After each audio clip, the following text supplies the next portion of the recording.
Olá, tudo bem? Vamos então para a nossa segunda aula sobre biomecânica. Na primeira aula falamos sobre a biomecânica, onde ela atua, como que ela atua. E hoje, na segunda aula, nós vamos falar um pouco sobre essa questão, esse método de estudar a maneira como os seres vivos, principalmente o homem, se adaptam às leis da mecânica quando realizando movimentos voluntários. Entendeu? Tem uma parte interessante aqui, vocês podem acompanhar aí também, depois baixem essa parte da apostila no AVA. Essa uma questão interessante, falando sobre a biomecânica. A biomecânica, ela no Brasil, ela tem auxiliado outras áreas. Por exemplo, os resultados das pesquisas no Brasil em biomecânica têm influenciado diretamente na medicina, quando você vai observar alguns problemas, daí entra a ortopedia. Então, você precisa estar trabalhando a questão dos ossos, ou mesmo questão musculares, dores, como agir, medicação e tudo mais. Então, você precisa entender as reações dos músculos para poder olhar quais medicamentos podem auxiliar nessa reação, na melhora desses músculos, ou dessas contusões musculares. Então, ela auxilia também na medicina. E aqui fala medicina na ergonomia, entendeu? Que a ciência é o estudo científico da relação entre homem e máquina. Entendeu? Lembra que eu falei a questão da mecânica?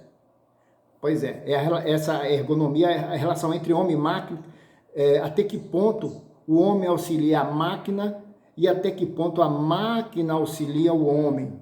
Nós temos exemplos aí fantásticos aí da evolução tecnológica de próteses, nós temos aí em relação também a implantes que as células conseguem reagir, conseguem se multiplicar e devolver alguns movimentos através de próteses ou auxiliar nesses movimentos, entendeu? Então a gente tem todo esse estudo que trabalha, né, essa relação, esse estudo científico, a ergonomia a relação entre homem e máquina, até que ponto um auxilia o outro. E tem a questão também da fabricação de equipamentos esportivos e muitos outros aspectos da vida humana. Como eu falei, na hora de fabricar um equipamento esportivo, você precisa entender a biomecânica do ser humano. Às vezes a gente faz lá uma atividade, vamos supor, vamos voltar lá nas leis de Newton, nas duas, né? Vamos lá, ação e reação. Toda ação nos gera uma reação. Então, quando eu vou fazer uma atividade mais, pode ser aeróbica ou anaeróbica, explosão, anaeróbica, explosão. Você, pum, explode, dá uma passada, um pique, um tiro, pum. Você corre, você acionou a musculatura rapidamente. Essa musculatura, ela vai reagir a esse estímulo espontâneo, esse estímulo provocado e rápido. Ela vai reagir. Se você estiver preparado, se a musculatura sua estiver preparada, a reação dela vai ser natural. Mas se você não tiver um preparo, pode gerar lesões. Daí a importância de um alongamento, de um aquecimento, de uma preparação física. Entendeu? Então, nós temos aí a questão da lei de Newton, a ação e reação. E tem a aceleração. Tem aceleração. Numa maratona, o pessoal fala assim, olha, ele vem dosando, e fala muito isso, o sprint final. Aquele sprint final é onde você vai além das suas forças. Você está guardando uma reserva, você está correndo, está cansando, mas ao mesmo tempo você está segurando ali uma reservazinha.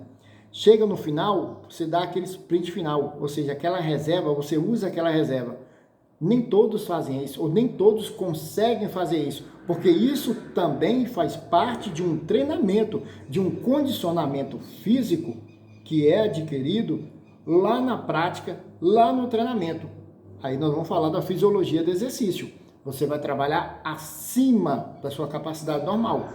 Se você suporta, um exemplo, se você suporta um peso de 10 quilos e numa competição, um exemplo, numa competição, você vai participar, vai levantar 10 quilos, você não vai treinar 10 quilos, você vai treinar 20.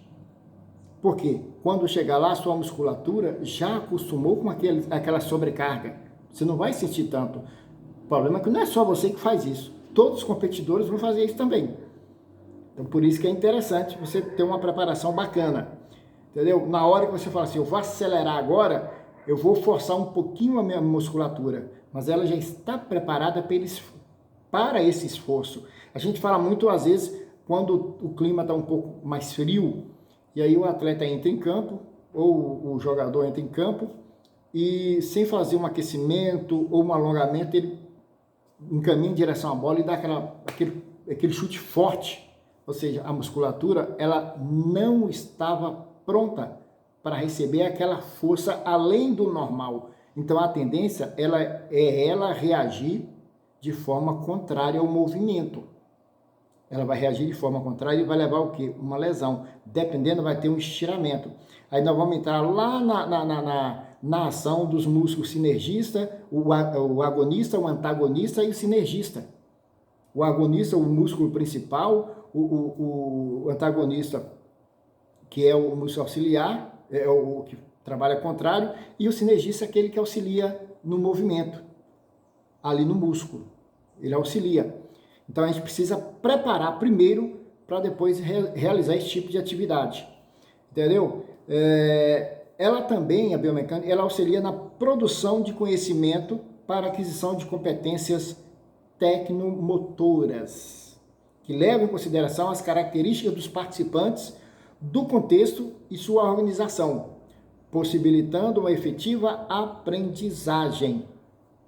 A biomecânica tem acompanhado o ensino das técnicas, associando a prevenção musculoesquelética do indivíduo nas ações cotidianas, evitando assim que certos esforços desnecessários possam danificar suas estruturas e que sua ação motora seja racionalizada, não gere lesões, foi o que eu acabei de falar. Então, isso aqui é você se preparar a musculatura, preparar como que o corpo vai agir quando você aplicar uma força além do normal. Não é a aplicação das leis da força lá nos seres vivos? Não é a biomecânica? Então, ela vai preparar para receber essa carga além do normal, essa força além do normal. Então, é preciso você saber na hora de realizar esse movimento. Aí já entra a cinesiologia, entendeu? Muito cuidado. O progresso dessa biomecânica, por exemplo, como disciplina científica, ela estuda funções dos seres vivos. Ela tornou-se ao longo dos três séculos muito ampla. Por quê? Porque a biomecânica ela é bem complexa. Então ela tem várias áreas ou possíveis áreas de atuações. Na próxima aula, eu vou detalhar um quadrozinho que é a questão dessas áreas de atuações da biomecânica, que é a biomecânica movimento humano, biomecânica clínica e de reabilitação, a de tecidos e biomateriais, a musculoesquelética e ainda a biomecânica sobre o olhar de métodos e técnicas de pesquisa em biomecânica. Então vamos ver como se dá cada uma dessas aí, fala um pouquinho dessas áreas, beleza? Aí o que você vai fazer? Você vai até o AVA, e vai fazer no Word e anexar lá o arquivo no AVA dessa segunda videoaula da biomecânica em relação a essa preparação. Eu citei aqui que a gente precisa preparar o corpo para receber uma carga além do normal, não é isso? Como que a musculatura vai receber isso? Como que vai agir? Como que vai receber essa carga os músculos ali? O antagonista, o agonista, o sinergista, não é? Então vocês vão fazer o seguinte, vocês vão falar sobre a ação, como que atuam o agonista, o antagonista e o sinergista em um movimento brusco, numa atividade, num movimento, numa largada, numa corrida, no atletismo, né? Uma corrida ali, vamos lá, tiros de 100, de 200 metros, 250 metros. Como que atuam ali o agonista, o antagonista e o sinergista? Beleza? Façam e respondam no aula. Um abraço e até a nossa próxima aula.